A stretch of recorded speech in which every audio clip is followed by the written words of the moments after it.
Amis investisseurs, futurs investisseurs, bonjour, je suis Joachim, cofondateur de Juicy et aujourd'hui on s'attaque au marché de l'art, on va comprendre comment investir dans l'art. Donc qu'est-ce qu'on va voir? On va voir déjà dans un premier temps pourquoi et pour qui c'est intéressant d'investir dans l'art. Ensuite on va voir combien pèse le marché de l'art, quels sont les différents types d'œuvres dans lesquelles on peut investir. On verra ensuite les informations clés avant d'investir. Également quelques petits conseils, des bonnes astuces pour avoir des critères d'investissement dans l'art qui soient les plus adaptés possibles pour éviter de faire des erreurs. On verra aussi où et avec qui acheter de l'art. Et enfin, je vais partager avec vous mon tout récent investissement dans l'art et j'espère que ça vous plaira. Donc voilà, c'est un sujet que je voulais traiter depuis longtemps. Il ne nous reste plus qu'à commencer. C'est parti!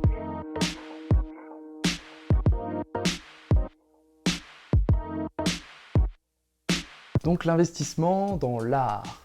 Eh bien, moi j'aime beaucoup cet investissement parce qu'à la différence de d'autres placements qui sont très virtuels, celui-ci il est palpable, il est concret en fait. Et c'est ça qui est très intéressant avec l'art.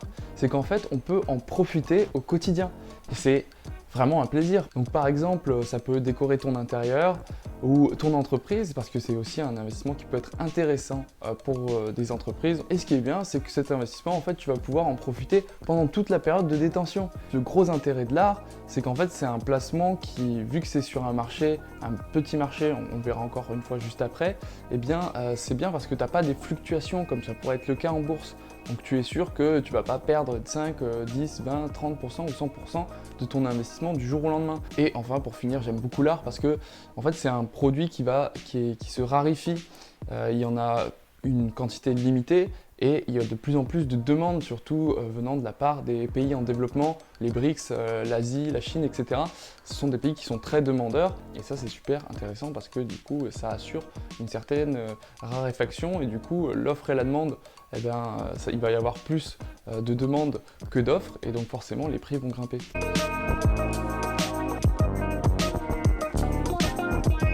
Pour parler du marché, combien ça pèse, etc., on va utiliser quelques chiffres. Je me base sur le rapport de Liz Cox, qui est une assurance en fait spécialisée dans le milieu de l'art. Et cette assurance, elle a fait un rapport en 2018 qui indiquait en fait, et c'est là que j'ai envie d'appuyer parce que justement beaucoup de gens pensent encore que l'art c'est réservé aux riches. C'est pas réservé aux riches. Pourquoi? Tout simplement parce qu'en fait, le marché de l'art pèse 70 milliards et donc sur ces 70 milliards, eh bien, il y a 78% des échanges qui se font sur des œuvres à moins de 1000 $, donc moins de 1000 euros. Donc c'est quand même énorme en comparaison. Donc on voit déjà de ce fait que c'est plutôt un marché démocratique qui permet même à des petits investisseurs de rentrer dedans. Et de l'autre côté, ben, on va avoir même 22% sur lesquels on va avoir toutes les œuvres à plus de 100 000 $. Et donc là, oui, ça va peut-être le marché des riches qui vont s'échanger des œuvres qui ont beaucoup de valeur. Et en volume d'affaires, en totalité des échanges, bah, c'est sûr, ça représente beaucoup plus.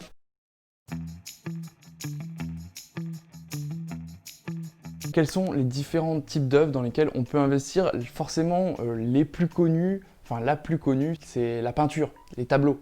Les tableaux, c'est le numéro 1 sur le marché de l'art, en termes d'échange, c'est celui qui forcément a l'avantage. Mais il n'y a pas que ça. Il y a aussi tout l'univers de la sculpture, de la photo. La photo, il y a un vrai marché là-dessus aussi. Et c'est tout ce qui est autour de la BD.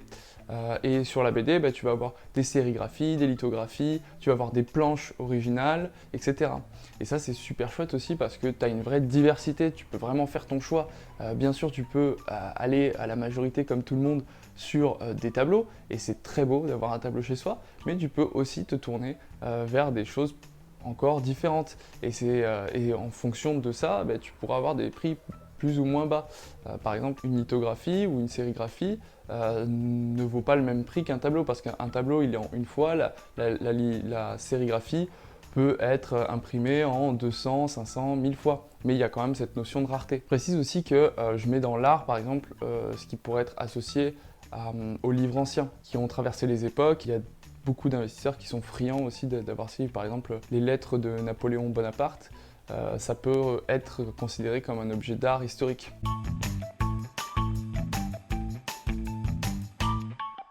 Qui investit dans l'art? Il y en a plusieurs, il y a les investisseurs particuliers, tu vas avoir des investisseurs professionnels, tu vas avoir des entreprises qui veulent investir dans l'art pour leurs locaux, parce qu'ils veulent se donner une image de marque. Par exemple, une entreprise B2B qui va recevoir des professionnels, dans une salle de réunion, ça peut être super intéressant d'avoir une belle œuvre. Après, tu as les collectionneurs qui sont aussi des professionnels, qui eux en font vraiment leur cœur de métier. Sur toutes ces typologies de personnes, tu vas avoir d'un côté les spéculateurs et d'un autre côté les conservateurs.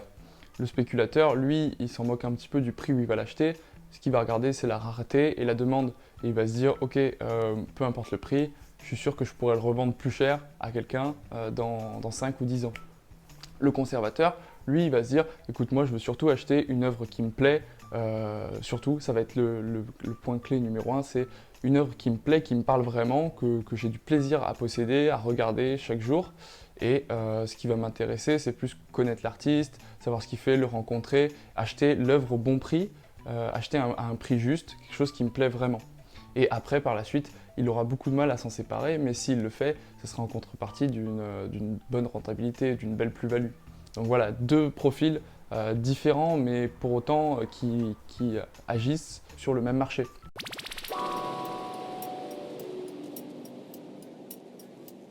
La performance, la liquidité et le risque. Donc on commence avec la performance, et la performance, ça dit quoi? Eh bien pareil, encore une fois, je me suis tourné vers une analyse, un rapport d'un grand site qui est reconnu en fait pour justement faire de l'analyse de données sur le marché de l'art. Cette plateforme, c'est Artprice, et eux, en fait, ce qu'ils ont déterminé, c'est comme je vous le disais tout à l'heure, il y a deux marchés. Il y a les marchés des œuvres à moins de 1000. Bon, pour le coup, eux, c'était sur moins de 20 000 et les œuvres au-dessus de 100 000. Et en fait, ce qu'ils ont remarqué, c'est que sur une moyenne de 10 ans, eh bien, les œuvres à moins de 20 000 dollars prennent environ 9% par an. Et les œuvres qui sont au-delà des 100 000 dollars prennent, elles, 12% par an. Donc on voit quand même la performance, elle est au rendez-vous.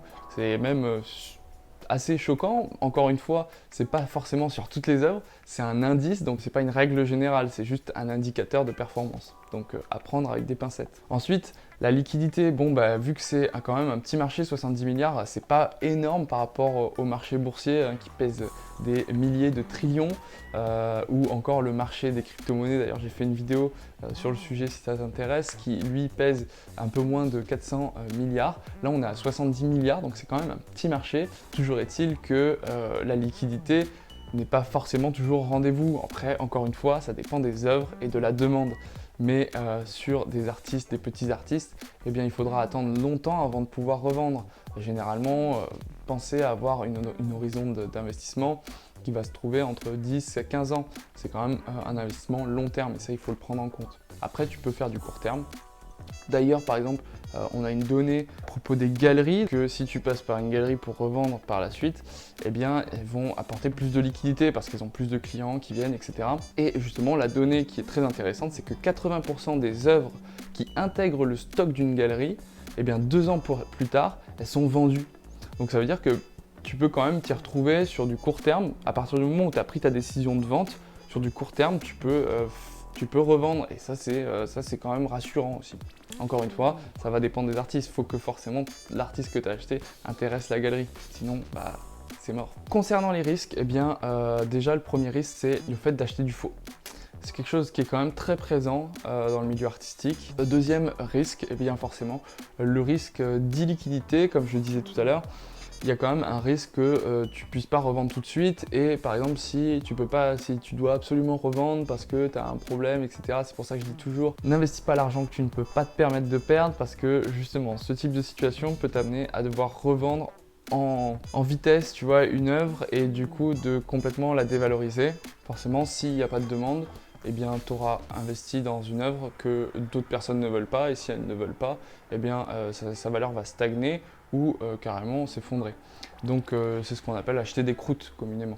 Donc après, encore une fois, c'est là qu'il faut être prudent et bien sélectionner ses œuvres avec des critères de sélection. Enfin, la fiscalité. Donc la fiscalité, c'est un gros sujet. Il y a plein de spécificités. Donc déjà, première chose qui est intéressante pour nous, les petits gens qui veulent investir dans l'art, mais pas des sommes folles, c'est que en dessous de 5 000 €, eh bien, il n'y a pas de TVA. Donc ça, c'est chouette. Déjà, si tu fais un investissement dans l'art, tu ne vas pas payer de TVA. Premier cadeau, c'est un peu le cas pour l'or aussi, d'ailleurs j'ai fait une vidéo sur l'or si ça t'intéresse. Pareil, même fiscalité à ce niveau-là. Tu as deux options au niveau de la revente. La première option, ça va être, tu peux payer 6,5% du prix de revente. Donc ça, ça te fait juste du coup une commission de 6,5%. C'est intéressant si tu l'as possédé pendant longtemps, parce que du coup, ça ne sera pas trop onéreux. Tu peux choisir aussi d'être imposé sur la plus-value à 36%. Donc voilà, le mieux, ça reste quand même de payer juste uniquement la taxe sur le prix de revente. Enfin, pour la TVA, encore à nouveau, si jamais c'est plus de 5 000, il y a un élément qui est important à prendre en compte. Bon, bah, si jamais tu l'achètes sur une plateforme ou autre, une œuvre à plus de 5 000 ou dans une galerie ou dans une vente aux enchères, tu vas quand même payer la TVA qui est de 20%. Par contre, si, comme je le disais, tu passes par l'artiste directement et que c'est l'artiste qui te la vend, là, la TVA, elle va être intéressante parce qu'elle va être uniquement de 5,5%. Donc voilà, encore une fois, c'est une bonne incitation à aller découvrir l'artiste, discuter avec lui et directement mettre l'argent dans sa poche de toi à lui.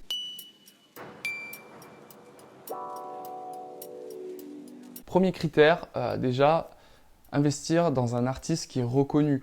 J'entends reconnu par, généralement, c'est quelqu'un qui a fait une école d'art, qui par la suite a fait quelques expositions, qui a été remarqué par des galeries, etc. Le must have, c'est qu'il est exposé dans un musée, parce que du coup, là, il a carrément une reconnaissance publique auprès d'un pays ou autre.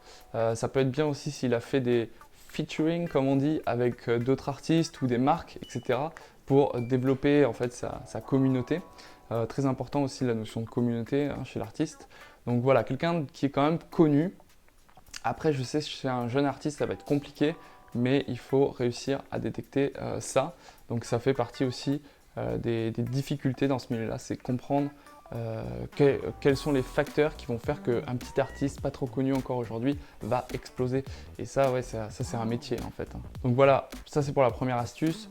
Deuxième astuce, essayer de traiter directement avec l'artiste si possible pour l'avoir à un meilleur prix, pour pouvoir bénéficier de la TVA avantageuse et pour ne pas payer de commission à des tiers. Lors des achats, alors là c'est particulièrement le cas pour les tableaux étant donné que c'est ce qui représente le gros du panier. N'investissez pas dans des tableaux en coton et n'investissez pas non plus dans des tableaux qui n'ont pas de vernis. Donc tous les tableaux qui n'ont pas de vernis et tous les tableaux en coton, oubliez parce qu'en fait ils ne pourront pas se conserver sur de longues périodes et comme je le disais, l'investissement dans l'art, c'est l'investissement long terme. Donc il faut qu'il puisse se conserver longtemps. Sinon, quand tu vas essayer de le revendre, il va être craquelé, etc. Il va être en mauvaise qualité et les gens ne vont pas en vouloir.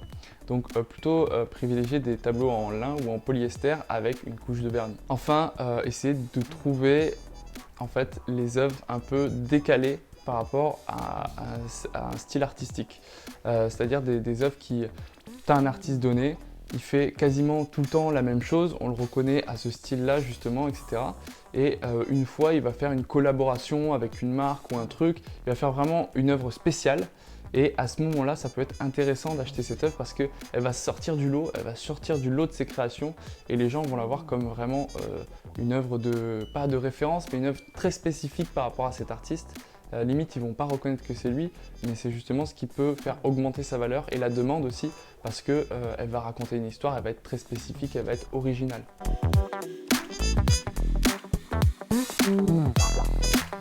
Maintenant, où on achète de l'art? Il y a plusieurs possibilités et c'est ça qui est très intéressant aussi, c'est que tu peux acheter de l'art par exemple directement auprès de l'artiste. Imagine tu vas dans une foire, tu rencontres l'artiste, tu discutes avec lui. S'il n'a pas de contrat d'exclusivité avec une maison, eh bien, il pourra te la vendre de la main à la main et ça pourrait être intéressant de discuter avec lui, d'aller dans son atelier, etc. Et généralement, tu pourras sûrement, avec ce moyen-là, c'est la meilleure façon d'avoir une œuvre au bon prix si tu es un conservateur. Ensuite, tu peux l'acheter sur une plateforme en ligne. Donc depuis quelques années, il y a de plus en plus de plateformes qui sont arrivées sur ce marché-là. Le leader français en France, c'est Artspur. Que je recommande, qui fait partie de nos partenaires Juicy et qui est très professionnel dans ce milieu-là parce qu'il y a quand même beaucoup de notions de protection de l'œuvre, de l'artiste, de l'investisseur, le stockage, l'envoi, etc. Il faut vraiment avoir un partenaire très pro à ce niveau-là. Ensuite, tu vas avoir forcément les galeries d'art. Bah oui, c'est leur métier aussi, c'est d'acheter et revendre des œuvres. Donc là aussi, pareil, ils vont prendre une commission sur ton achat. Ils vont prendre une commission, pareil, à l'artiste également. Donc juste par rapport à Artsper et les galeries d'art, Artsper en fait c'est un site internet qui centralise toutes les galeries d'art. Donc ça veut dire, voilà, ça permet d'avoir une vue d'ensemble de toutes les galeries et ça permet d'avoir une plus grande offre directement sur le site. Mais après tu peux aller dans les galeries d'art au cas par cas et ça peut être plus intéressant parce que là, dans les galeries d'art, tu vas pouvoir négocier. Tu peux négocier, bon généralement tu vas pas négocier des sommes folles, mais tu peux, si tu te démerdes bien, tu peux négocier 5 à 10% sur une œuvre qui vaut par exemple, je sais pas, 50 000 euros, bah, ça fait quand même 2500, 5000 euros en plus dans ta poche et que tu auras payé en moins parce qu'après, forcément, vu qu'ils prennent une commission, ça va impacter la rentabilité si tu le vois comme un investissement. Donc ça, c'est super important à prendre en compte aussi. Enfin, dernière partie, au niveau de où acheter, eh bien, tu vas pouvoir acheter dans les ventes aux enchères. Il y a plein de ventes aux enchères dans Paris. Après, il y a différents types de maisons. Par exemple, il y a Druidet qui est hyper accessible pour des petits gens comme nous. Et après, tu as Sothersby et enfin, là, tu as d'autres maisons, mais c'est plus élitiste. On n'est plus dans la partie des œuvres à plus de 100 000 euros. Donc voilà, les ventes aux enchères. Après, tu as des sites de ventes aux enchères aussi. Moi, je suis passé par un site qui s'appelle Katawiki pour acheter l'œuvre d'art que je vais vous présenter juste après. Avant de passer à la partie mon investissement dans l'art, moi ce que je veux vous dire par rapport à ça, c'est que quand même c'est un marché de connaisseurs. Il faut sincèrement s'intéresser à ce milieu-là, il faut sincèrement aimer une œuvre avant d'investir dedans et faire très attention, prendre son temps avant d'investir. Donc voilà, soyez surtout très prudents. Et puis ce que je vous recommande également, c'est d'aller faire des salons. Ça va vous permettre de vous éduquer en fait sur ces sujets-là, de discuter avec des artistes, de peut-être pouvoir échanger avec quelques professionnels, des collectionneurs ou autres, et poser des questions, essayer de comprendre quels sont les critères, etc. de sélection de chacun, même pour les artistes, essayer de comprendre à qui ils vendent, pourquoi, comment, voilà, creuser en fait ce sujet profondément avant d'investir dedans.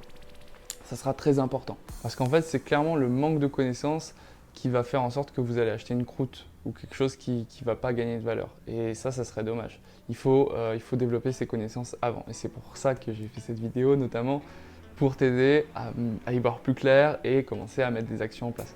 Première action à mettre en place, en octobre, il y a la FIAC, donc, qui est la foire internationale de l'art contemporain.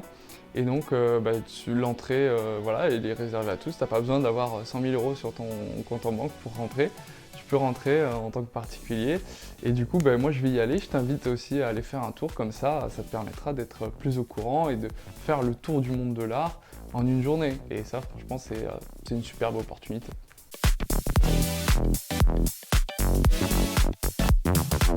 Juste une dernière chose avant de passer à mon investissement. Abonne-toi à cette chaîne. Bah oui, si t'es pas encore abonné, il faut que tu t'abonnes, il faut que tu lâches un pouce bleu, etc. Quand même, je te donne des informations qui ont beaucoup de valeur. Dis-toi, avec cette vidéo, tu pourras éviter de perdre de l'argent. Si jamais tu t'intéresses et que tu commences à vouloir investir dans le monde de l'art, je pense qu'elle te sera d'une grande aide parce que le contenu est de qualité. Enfin, du moins, je l'espère. Et justement, c'est à toi de me le prouver en t'abonnant, en commentant, en mettant des likes, etc.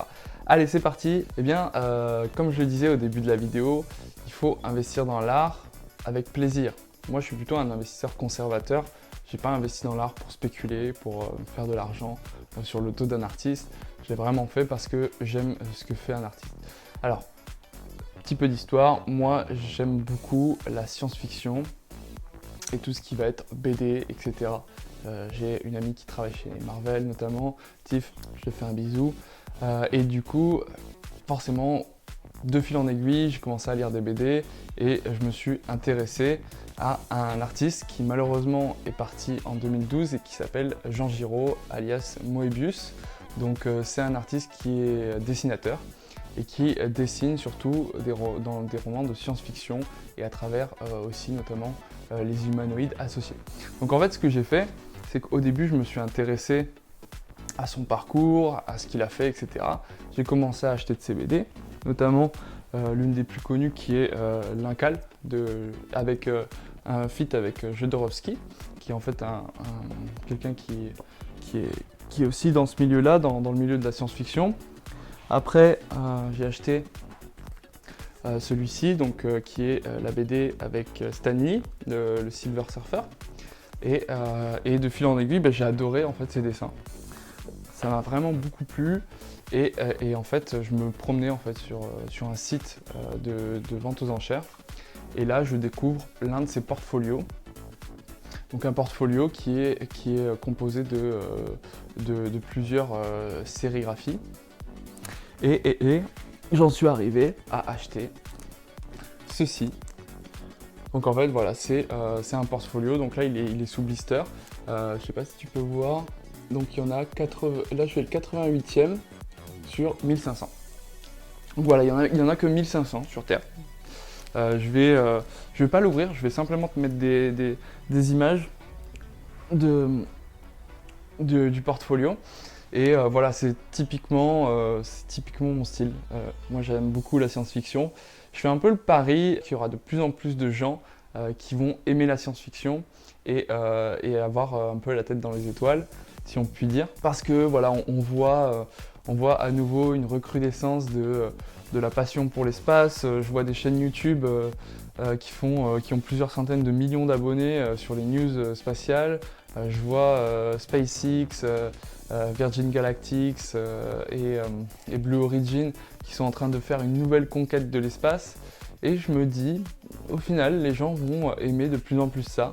Et c'est un petit pari sur l'avenir, voilà, que je fais. Et je pense que j'aurais beaucoup de mal à vendre au final ce portfolio, parce que je m'y suis déjà beaucoup attaché. J'avais déjà essayé de l'acheter une première fois, mais la concurrence était déjà rude. Et pour te donner un petit peu de chiffre, je l'ai acheté pour moins de 500 €. Donc j'ai acheté, pour te donner une fourchette, entre 450 et 500. Ce qui, au final, n'est pas si cher. Quand on y pense, voilà, c'est quand même une très belle œuvre. Il n'y en a que 1500. Et j'en suis totalement fan, donc après j'y suis un peu allé avec le cœur aussi. Mais je m'étais fixé quand même une limite, tu vois. Je savais que je voulais pas dépasser 500 €. Et la première fois, il y a quelqu'un qui est allé au-dessus de 500 €. Et la deuxième fois, il y avait de la concurrence, mais ils sont pas allés au-dessus de 500 € et j'ai remporté la mise. Donc voilà, c'était mon investissement dans l'art. J'espère que cette vidéo t'a plu encore une fois. Abonne-toi, lâche un pouce bleu. Je publie une vidéo toutes les semaines. Donc toutes les semaines, tu vas découvrir un nouvel investissement. Et ça, c'est cool. Parce que tu seras un pro. Enfin, tu seras un pro. Tu seras éduqué financièrement et tu comprendras mieux chacun des investissements. Donc voilà, c'était Joachim. Je te souhaite une excellente journée, une excellente soirée. On ne sait jamais sur Internet. Et moi, je te dis à bientôt. Ciao!